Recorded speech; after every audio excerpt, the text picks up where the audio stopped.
Praise the lord, హల్లెలూయా. దేవుని నామానికి మహిమ కలుగును గాక.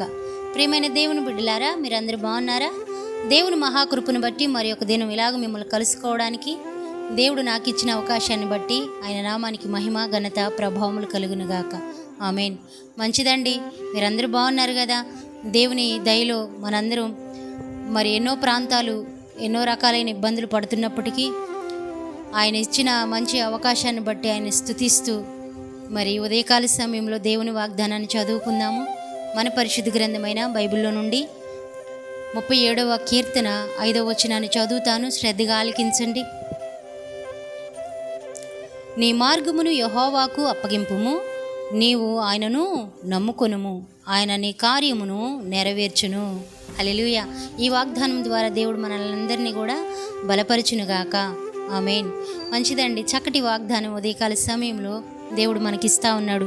ఏమంటున్నాడంటే, నీ మార్గమును యెహోవాకు అప్పగించుకో అని మాట్లాడుతూ ఉన్నాడు. నిజమే, చాలామంది దేవుని సన్నిధికి వెళ్తూ ఉంటాం, మరి దేవుణ్ణి ఆరాధిస్తూ ఉంటాం, ప్రార్థిస్తూ ఉంటాం, ఎన్నో విషయాల్లో దేవుని సన్నిధిలో కనిపెడుతూ ఉంటాం. కానీ సంపూర్ణంగా అప్పగించుకునేవారు చాలా తక్కువ మందే ఉన్నారు కదండి.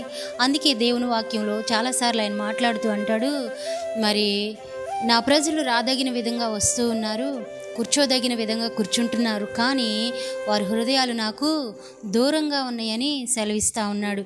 అయితే ఇక్కడ కూడా దేవుని వాక్యంలో ఆయన ఉదయకాల సమయంలో మాట్లాడుతున్న మాట ఏంటంటే, నీ మార్గమును యెహోవాకు అప్పగించుకోవాలి. ఈ రోజుల్లో చూస్తూ ఉంటే చాలామంది చాలా రకాలుగా ఎవరెవరికో వారి జీవితాలను, వారి మార్గాలను అప్పగించుకుంటూ ఉన్నారు కదండి. ఎంతోమందిని చూస్తూ ఉన్నాం. ఏంటంటే వారి జీవితాల్లో వారు ఎవరికి అప్పగించుకోవాలో అర్థం కాని పరిస్థితుల్లో బ్రతికిపోతూ ఉన్నారు. ఎవరికి అప్పగించుకుంటే మరి ఏదైతుందో తెలియని పరిస్థితుల్లో జీవిస్తూ ఉన్నారు. కనబడిందే నిజమని నమ్మి, కనబడిందే మరి సత్యమని నమ్మి, కనబడుతున్నదే ఏదో నాకు మంచి భవిష్యత్తు ఇచ్చిద్దని నమ్ముకొని ఎంతోమంది యవనస్తులను మొదలుకొని పెద్దవారి వరకు వారు జీవితాలను ఎవరెవరికో అప్పగించేస్తూ ఉన్నారండి. అవి సాతాను కబంధ హస్తాల్లో పెట్టేసేస్తూ ఉన్నారు. మరి ఈ వాక్యం ద్వారా దేవుడు మనతో మాట్లాడుతున్న మాట ఏంటంటే, ఆయన అంటున్నాడు, నీ మార్గమును యెహోవాకు అప్పగించు. హల్లెలూయా. మన మార్గాలు, మనం నడిచే స్థితి లేదా మన ప్రవర్తన, మన మరి మన మనసులో ఆయనకి చోటు ఇవ్వాలంట. మనల్ని మనం ఆయనకి అప్పగించుకోవాలి. ఆయనే మాట్లాడుతూ ఉన్నాడు, నీ మార్గమును యెహోవాకు అప్పగించుము. అప్పగిస్తే ఏం జరిగిద్దని మాట్లాడుతూ ఉన్నాడు. అప్పుడు నీవు ఆయనను నమ్ముకొనుము, ఆయన నీ కార్యమును నెరవేర్చును. హల్లెలూయా. నిజంగా ఈ రోజుల్లో చూస్తుంటే ఎక్కడెక్కడో అప్పగించుకుంటూ, ఎక్కడెక్కడో వారి జీవితాలను అప్పగించుకుంటూ ఏదో సాధించాలి, ఏదో పొందుకోవాలి, ఏదో అనుభవించాలి, మేమేదో గొప్పవారి అయిపోవాలని వారి జీవితాలను ఎక్కడో అప్పగించేసి నాశనం చేసుకుంటూ ఉన్నారు. కానీ ఇక్కడ దేవుడు మాట్లాడుతున్న మాట ఏంటంటే, నీవు అప్పగించుకోవడమే కాదు కానీ నీవు ఆయనను నమ్ముకోవాలి.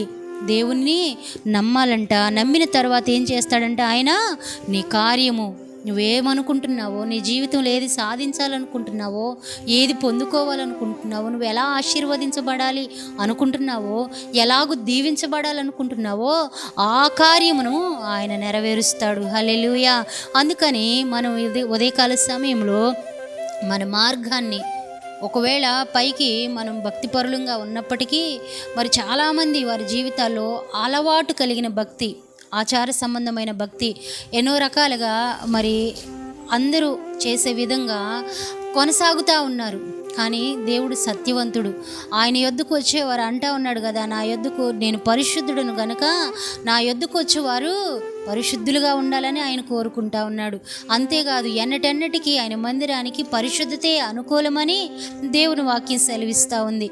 మరి ఈ ఉదయకాల సమయంలో నీ మార్గం ఎలా ఉంది? పరిశుద్ధంగా ఉందా లేదా? నువ్వు దేవుని నమ్ముకున్నావా లేదా? ఒకవేళ ఇవన్నీ గనక నీవు కలిగి ఉంటే అప్పుడు ఆయన ఏమంటున్నాడు, నీ కార్యం ఏదైనా సరే నెరవేరుస్తానంటున్నాడు. హల్లెలూయా. మరి ఈ విషయంలో నువ్వు దేవుని సన్నిధిలో ప్రార్థించు. నీవు ఏది ఆశపడుతున్నావు, ఏది నెరవేర్చబడాలి, నీ భవిష్యత్తు విషయంలో మంచి ఆశ కలిగి ఉన్నావా? ఉన్నతమైన స్థితిలో ఉండాలనుకుంటున్నావా? ఉద్యోగం విషయంలో నువ్వు ఆశీర్వదించబడాలనుకుంటున్నావా? లేదా ఏ విషయంలో నువ్వు దేవుని మీద ఆధారపడి ఒకవేళ అందరు చేసినట్లే ప్రార్థన చేస్తూ ఉన్నావేమో నాకు తెలియదు, కానీ ఈ ఉదయకాల సమయంలో ఆయన మార్గములో మనము ఆయన మార్గానికి అప్పగించుకోవాలి, ఆయన నమ్మాలి. నమ్మిన తరువాత ఆయన మన పట్ల గొప్ప కార్యాన్ని నెరవేర్చడానికి సిద్ధంగా ఉన్నాడు. మరి అట్టి కార్యం మీ అందరి జీవితాల్లో దేవుడు నెరవేర్చి మిమ్మల్ని అందరిని దీవించి ఆశీర్వదించాలని మనస్ఫూర్తిగా కోరుకుంటూ ఈ మాటలు ముగిస్తూ ఉన్నాను. దేవుని నామానికే మహిమ కలుగునుగాక. ఆమేన్.